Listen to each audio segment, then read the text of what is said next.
E chegamos então em um momento crucial na história da filosofia no que concerne ao conhecimento. Como superar aquela dicotomia, o problema proposto pelos empiristas e pelos racionalistas? Será que as ideias realmente são inatas? Será que as ideias só advêm por meio da experiência? Bem, de alguma maneira, o que o filósofo Immanuel Kant vai tentar propor é que, diferente de outras ciências que parecem caminhar para um desenvolvimento, a filosofia parece estacada, parada em algum lugar no meio do caminho. Então, a física, a matemática, tem pessoas que discordam, mas no fim eles precisam concordar para poder surgir um avanço. A filosofia não, se divide. Pessoas que concordam com a premissa, pessoas que discordam com a premissa, pessoas que nem acham aquela premissa importante. Nesse ponto, Kant aparece com uma nova proposta, uma espécie de unificação, para romper esse paradigma entre filosofia empirista e racionalista. A partir de uma leitura do próprio Descartes, que acompanha essa juventude, já que ele se entende um pouco como racionalista no começo, nesse período pré-crítico da sua filosofia, e depois de uma leitura de David Hume, ele vai entender que existem coisas positivas, coisas que precisam ser agregadas nos dois polos, tanto no empirismo quanto no racionalismo. E aí, ele vai romper com uma nova estrutura. Pensem então que existem conceitos, juízos, formas de conhecimento. Juízo em Kant significam formas de conhecer as coisas. Existem juízos analíticos e juízos sintéticos. Os juízos analíticos seriam aqueles dados de forma matemática, aqueles que têm uma relação intrínseca entre o sujeito e a coisa em si, Pensem, por exemplo, em objetos matemáticos e como eles realmente conseguem ter uma certeza sobre o que eles são, mas eles não geram novos conhecimentos. Do outro lado, tem os sujeitos sintéticos, objetos sintéticos, juízos sintéticos simplesmente. Nesse ponto, os objetos sintéticos representam aquilo que eu consigo experienciar. O problema é que esse tipo de objeto não é seguro, esse tipo de conhecimento não é seguro, que é baseado nas minhas impressões. E ele, obviamente, vai gerar novas formas de conhecimento que também são inseguros. Então, de um lado, eu tenho objetos analíticos, seguros, fácil de confirmar, mas que não geram novos conhecimentos. Do outro, eu tenho objetos que são inseguros, mas geram novas formas de conhecimento. O que seria o ideal? Para Kant, o ideal são os objetos ou juízos sintéticos a priori, ou seja, juntar o melhor de um com o outro. A priori significa antes, uma pré-concepção. Sabe quando você pensa num círculo matemático, não existe uma pré-concepção no qual você encaixa isso? Bem, o Kant vai desenvolver essa teoria. Eu preciso entender que existem conceitos que são formulados a partir de concepções a priorísticas, a partir de coisas que você já tem. Sacou alguma ideia aí parecida com o racionalismo? O que ele comprou do racionalismo? O inatismo. Existem coisas que são inatas, mas muito diferente daquilo que propunha Descartes, ou mesmo que propôs Spinoza, não são ideias que são inatas. Para Kant, o que é inato são as categorias de pensamento. Categorias de pensamento é justamente aquele ponto de conexão entre as coisas que você pode comparar no mundo e que você usa para poder aumentar ou para poder explicar os objetos que você experiencia no seu cotidiano. Por exemplo, se eu faço uma relação em que eu tenho que generalizar para todos os animais para poder declarar que eles são uma espécie, a própria ideia de totalidade ou de generalização, ela é uma pré-concepção humana, nasce com a gente. A gente não aprendeu ela no nosso cotidiano, na nossa experiência, porque nós não vimos todos os animais da mesma espécie.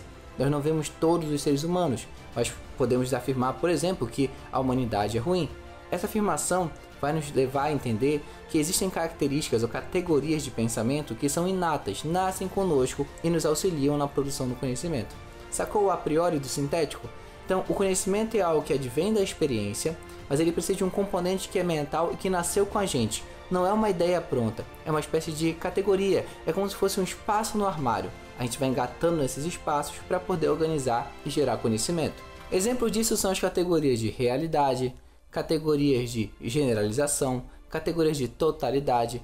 Todas elas demonstram que os seres humanos usam essas categorias mentais que não têm respaldo na nossa experiência de fato, e a partir delas nós conseguimos fazer ciência. Então, muita atenção. Para Kant, as ideias não são inatas, o que faz ele discordar de algum ponto dos racionalistas, mas ele acredita que algo é inato, as categorias de pensamento, essas espécies de espaços ou de ganchos no qual nós pegamos e colocamos penduradas as experiências para aí poder gerar, assim, conhecimento de fato. Para o Kant, nem tudo tem que ser estudado, nem tudo tem que ter perdido tempo. Existem coisas que são uma perda de tempo total.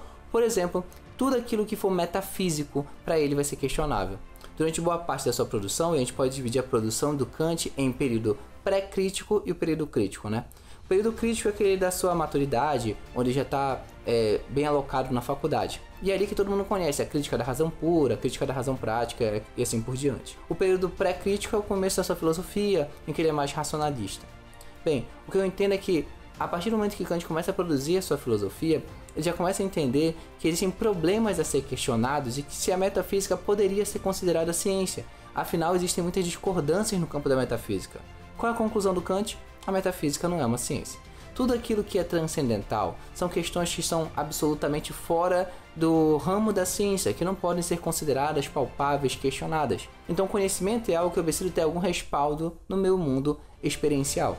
Alguma coisa que eu possa testar. Então, se eu perguntar o que é Deus, como provar que Deus existe? Eu tenho alguma experiência que pode resultar sobre a ideia de Deus? Não. Então, esse questionamento por si só é inválido. A filosofia devia então se desapegar, se afastar desses tipos de pensamento do qual nós não podemos conter. Não é que a ideia em si de Deus não exista, é que este é um problema que não consegue ser resolvido a contento, de forma científica, pela filosofia. Então a filosofia vai se livrar do númeno. Númeno é esse tipo de questionamento ligado ao metafísico, e vai se deter ao fenômeno, aquilo que nos apresenta diante do mundo. Tudo aquilo que for experienciável é válido.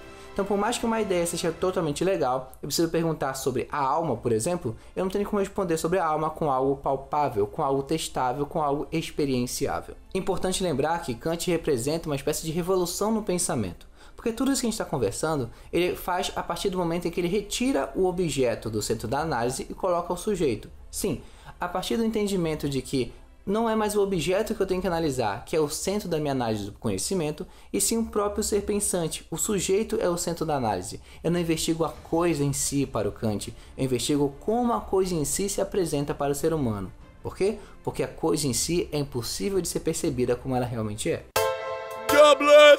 Galo frito, Rastafari prosecto. Uma coisa muito interessante que Kant vai desenvolver ensinamento no campo da ética. E na ética, o Kant vai dizer que nós temos que ter uma ética baseada no dever.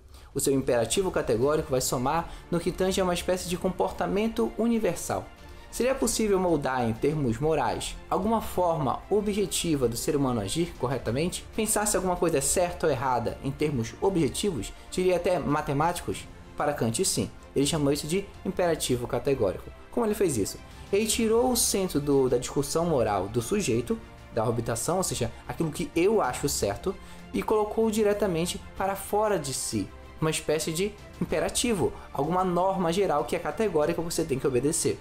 Imaginem, por exemplo, que a norma é essa, ele chamou de lei moral. Preciso fazer tudo no mundo como se aquilo fosse uma espécie de lei universal aplicada a todas as pessoas. Então, se tudo que você fizer pensando que todas as pessoas podem e devem fazer que nem você vai ter uma espécie de lei moral embutida, e assim você poderá agir sempre de bom grado para o outro, fazendo bem para a sociedade e moralmente correto, segundo Kant. Imagina um caso de roubo, por exemplo. Um ladrão provavelmente não entende que roubo é uma coisa que todos podem fazer, ou ele entenderia que ele também seria roubado logo em seguida. Se todas as pessoas roubassem, ele não teria função na sociedade, porque ele é um ladrão, porque ele entende que as outras pessoas não vão roubar dele. Mesma coisa com assassino, mesma coisa com qualquer tipo de mentiroso, por exemplo. Então Kant está pronunciando aqui que se a gente agir pensando que todo mundo vai agir que nem a gente, por exemplo, na questão da traição, talvez nós melhoraríamos a sociedade ao ponto de chegar próximo à utopia, uma sociedade perfeita. Kant sabia que a utopia em si, o ponto de uma sociedade perfeita, era quase impossível de ser alcançado. Mas ele te diria que melhoraríamos muito como sociedade se as pessoas agissem segundo o seu imperativo categórico. Se cada um de nós entendesse as pessoas como uma finalidade e não como um meio, não tratasse as pessoas como uma espécie de plano para poder alcançar carreira, para lucrar, como uma espécie de objetivo pequeno. Todas as pessoas são um fim em si, todas as pessoas têm sentimentos, têm uma vida. Então precisamos tratar elas como se elas fossem uma finalidade, realmente um ser humano. Precisamos tratar elas como se fôssemos tratados por elas da mesma maneira. Percebe que o Kant está pegando o problema. O cristianismo para ele estava em declínio, então ele colaborou de alguma forma. Apesar do cristianismo estar errado no seu dogma em si, no seu problema de questionamento da realidade, ele contribuiu com uma formação ética da sociedade. Só que o Kant entende que com a queda do cristianismo, esse valor ético talvez se perca. Como então salvar a sociedade moralmente para o Kant? Simples, racionalizando. A moral agora é calcada na racionalização. no estágio que o Kant entendeu como esclarecimento, o estado da maturidade do ser humano, e aí o ser humano maduro consegue entender que racionalmente, se ele pensar, ele consegue agir de alguma maneira. Então preste atenção, Kant está dizendo que você age com liberdade. É usando a sua liberdade que você opta por meio que controlar suas paixões e agir moralmente correto segundo o imperativo categórico, segundo a lei moral de Kant. Valeu galera, até a próxima.